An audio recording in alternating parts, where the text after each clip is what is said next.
Welcome back. I have a haul of quite a few laser discs to show you today. I got a bunch of them from an unlikely source, or maybe a likely source, I don't know. But I'll tell you all about it in the video. So let's get into it.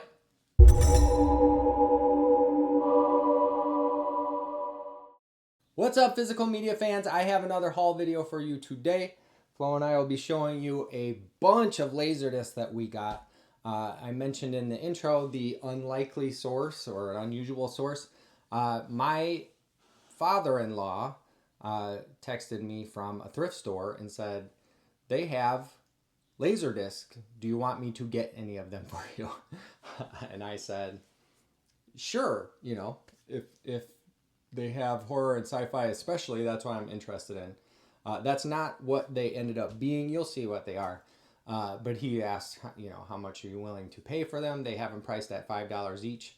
And I was like, you know, I don't know.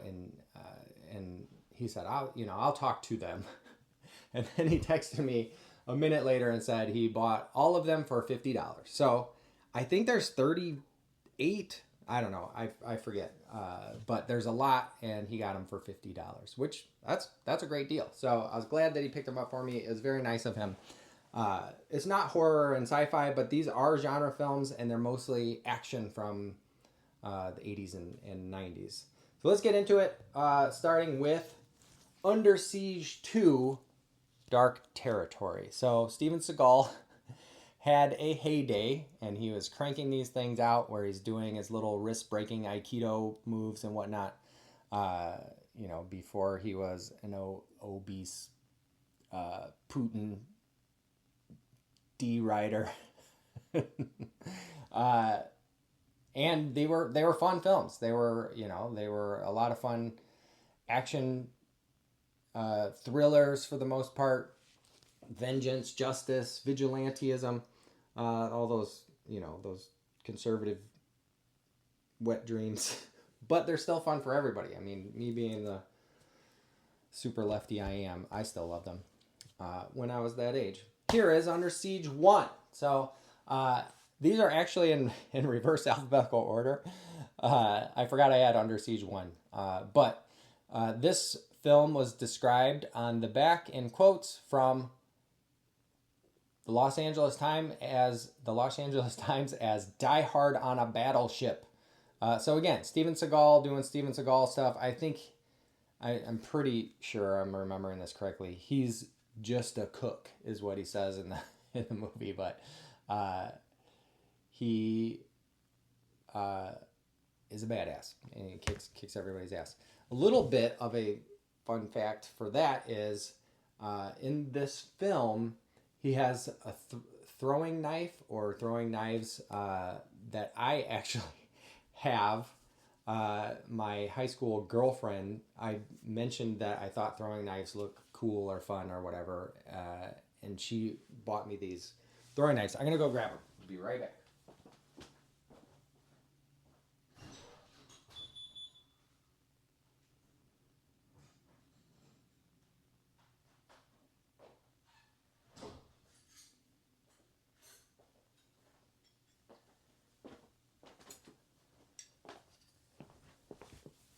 All right, so I'm 99% sure that this film features these throwing knives. So it has this single, you know, it is one piece. It doesn't have like a handle, separate, you know, blade. Gil Hibben throwing knives that I got in high school that I still have. I haven't thrown them in 25 years, but they're featured in that movie, and I have some, and I remember seeing it and going, hey, I have that knife. I think it was actually either the bigger one of the two or even bigger than that. Anyway, the next laser disc that I have is Toy Soldiers with a pretty stacked cast. This is a siege movie, a school siege thing. Sean Astin. I can't remember who else is in it. I do remember it has some big names in it. Will Wheaton is in it. Louis Gossett Jr. This one has a rip on the bottom. You can maybe see a little bit of the Laserdisc coming through. And It doesn't have a sleeve, so I'll have to put a sleeve on it. I have extra sleeves for just such an occasion. Some of these also have, like one of them has a corner cut, which I assume is a promo, but a couple of them have these stickers. Laserdisc will warp, don't leave in direct sun, so on and so forth. I don't know why somebody would put a sticker on there. Next one, I don't really know this one, Touch and Go. It looks like Michael Keaton is a hockey player in this one from, I'm assuming, the 80s. I don't see a 1986 copyright, so maybe it came out in 1986, HBO video. This one is a punch out. It's got a hole there, so maybe a promo that somebody bought or sent to a store or whatever, but I can check it out. Tango and Cash. So I saw this one at the drive-in theater when I was too young to see this one at the drive-in theater. I don't remember when it came out. It doesn't say immediately on the back, but this is a good action, buddy cop. Stallone and Kurt Russell are rivals, but then they have to work together, and that follows those tropes. Next, we have Stakeout with Richard Dreyfuss and Emilio Estevez. I've never seen this one. It's another one I haven't seen. I think it's cops, I'm assuming. Maybe an action comedy with these two mustachioed actors. Shoot to Kill is another one I haven't seen. Sorry that there are so many that I haven't seen. But this is Kirstie Alley, Sidney Poitier, Tom Berenger. I think Kirstie Alley passed away, right? But she ended up being kind of a weirdo. Ricochet, action movie from the 80s. Denzel's in this one. I really don't know anything about this one either. So I have a lot. Oh, Ice-T, John Lithgow. I have a lot of Laserdisc watching ahead of me because I haven't seen all these. I have seen the next one, Rain Man. It was nominated for or won Academy Awards. Oh, Best Picture, 1988. So it won the Academy Award. Dustin Hoffman plays a man with autism in this one. And Tom Cruise plays Raymond. And the story apparently, Raymond is Dustin Hoffman's character, and the story is that when Tom Cruise was a kid, he couldn't say Raymond, he said Rain Man. Directed by Barry Levinson. So this is a good one. Whether you like the actors or not, it's still an effective, very good movie. Pretty Woman, I have seen. It's not an action film. It's a drama that I don't really care about. And I think the story is BS. This new sex worker, she's virginal because she just started, is swept off her feet by this rich guy who just needs a date for his gala or whatever for the night. And then they fall in love, and it's, I guess the original story is I think it's called $3,000, and he just throws the money at her feet and takes off. But in the Hollywood version, they fall in love, and he comes back in his limo, and he's like, come be a rich person with me. Ugh. Anyway, Passenger 57 is Wesley Snipes, action on a airliner. I think, is Val Kilmer in this? No. I don't think so. Maybe he is. No. Oh my gosh. The print on the back of this that gives you the information about who produced it, who directed, who stars in it, and so on and so forth, is gray on black, and it is almost impossible to read. Not very accessible. Another Steven Seagal movie, Out for Justice. A lot of these have the shrink wrap on them, and sometimes I'll just pull that off when I'm checking these out because it can pull the edges of the Laserdisc in. Sometimes, I don't know if it's exposure to sun or what, but it seems like sometimes they can kind of shrink and start bending the slip covers. This one didn't, but I was just mentioning that because they are all in very good condition. So whoever had these before they brought them to the thrift store really took good care of them. So again, Steven Seagal breaking wrists and throwing people around and so on and so forth. Here's one I hadn't heard of, but I looked up because what the hell? Nasty Hero was my thought process. Nasty Hero in this cheesy cover. This is a made-for-TV movie with Robert Sedgwick, Carlos Palomino. So I really don't know these people. Scott Farrico. It looks like he has a mechanical arm. I don't know if you can see that. Like, is he a cyborg? I really don't know anything about this movie, so I'm kind of excited to check it out. Made for TV. It's got to be garbage, I imagine. It's got to be. I've never heard of it. Next, we have a couple of Lethal Weapons, 2 and 3. Lethal Weapon 1 was not included, unfortunately. But, you know, Lethal Weapon is Lethal Weapon.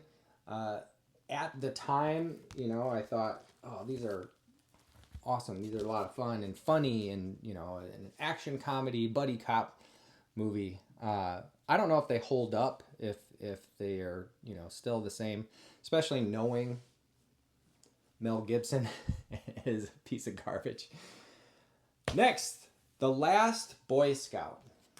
So this is Shane Black written film with Damon Wayans and Bruce Willis. It's a pretty good movie, but I took a script writing class when I was a teenager, 19 maybe, 18, 19. And the instructor said that this is one of the best written scripts, and he gave it to us to read and write a report on, or whatever we had to do to kind of dissect this script. And it was an excellent script, so maybe, you know, if you're interested in that, check out the script. But the movie is pretty good. It's Shane Black. You know, if you know him and you know his output, you might think, oh, I'll check that out if you haven't yet. Next, The Hard Way, another piece of garbage actor alongside of a beloved Canadian actor. So I don't know this movie. I think the setup is that Michael J. Fox is an actor who's shadowing a real detective who's James Woods, and, you know, for a role or whatever. I haven't seen it, but James Wood is billed as New York's angriest cop, and Michael J. Fox is Hollywood's most spoiled movie star. Next, we have another 48 Hours with Nick Nolte and Eddie Murphy. Eddie Murphy made some amazing films in the 80s, early 90s, and is one of his recent ones, Dolomite Is My Name, is awesome. Highly recommend checking that out. It's very good. I've seen this. I don't remember. It's been since it came out, probably on HBO or whatever. I watched it at aunt and uncle's house or something. So I'll have to watch that again. Next, we have Doc Hollywood. This is a dramedy comedy situation with Michael J. Fox. Not necessarily my thing, but I did see it when it came out. And there's a picture of Woody Harrelson is in this. Bridget Fonda. So there's a picture of Bridget Fonda on the back, but she is not billed on the top, along with Michael J. Fox, Woody Harrelson, and Julie Warner. A couple Die Hard films next. We have Die Hard with a Vengeance and Die Hard 2. Some great movies. Die Hard is a great franchise. Very exciting. Action cop. Die Hard with a Vengeance is 3, right? So Die Hard with a Vengeance is 3, 2, and then I don't have 1. Same with Lethal Weapon. I don't know why this person didn't have the ones. Maybe they sold those separately, or I don't know. Van Damme. So this, at his heyday, it seemed to be Van Damme and Steven Seagal who were dominating the box office as far as action films went, especially martial arts action films. I was definitely a bigger fan of Jean-Claude Van Damme. Probably very well known for his splits and karate, but also his butt. He looked like a hot dude. I think that drew some people to the theaters for him. So Death Warrant is you know, karate action 90s, early 90s, maybe 80s. I don't know. I don't see the date on here. Here is a drama with one of those cutout corners. Dances with Wolves. I think I've seen this one. I really have no interest in rewatching it. I'll test to make sure that they work. But I don't know. I'm at a point in my life where I want to focus on the things that I love, and those are, you know, horror and sci-fi topmost, then action, comedies even. I'm not really interested in watching dramas, straight dramas. Next we have Cliffhanger. Sylvester Stallone is a rock climber, elite rock climber, and then some bad guys try to shoot at him while he's on the Matterhorn or whatever. I don't remember. Anyway, this is deluxe widescreen edition. This would be pretty fun to watch on Laserdisc, I think. I'm definitely looking forward to it. Bird on a Wire, crappy Mel Gibson with Goldie Hawn. This one is pretty famously bad, pretty bad reception. I haven't seen it, but I do remember Adam Sandler had some goof about Bird on a Wire wasn't so good. Was that in, not Billy Madison, is it in The Waterboy where he says that? I don't know. I just saw that this one has a security tag on it. I'm peeling that off. Beverly Hills Cop, again. Eddie Murphy making some great movies.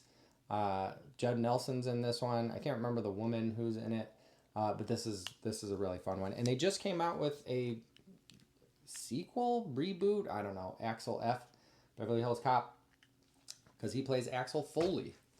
Bad Influence with James Spader and Rob Lowe.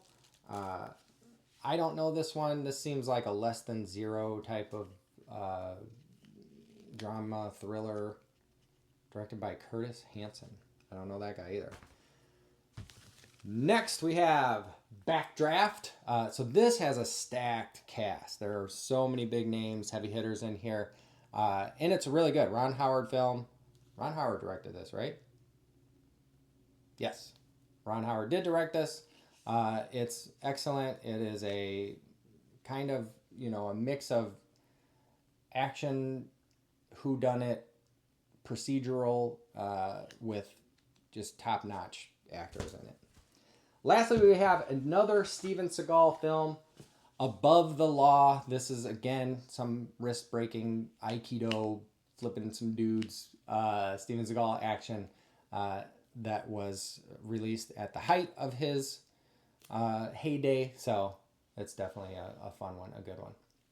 That's it. So I didn't count them. I probably should. Maybe I'll put that in the description. But a pretty massive haul from a thrift store where I don't really see Laserdiscs at thrift stores. I see online that people find them at thrift stores. I haven't. But I do know that they do show up there, and a lot of times they're put in with the LPs, with the vinyl. I haven't seen any yet. That's it. That's all I have. If you want to like and subscribe, I appreciate it. If you've watched this far, I appreciate it. But no matter what you do, thanks for stopping by, and you'll see me the next time I post. Thanks.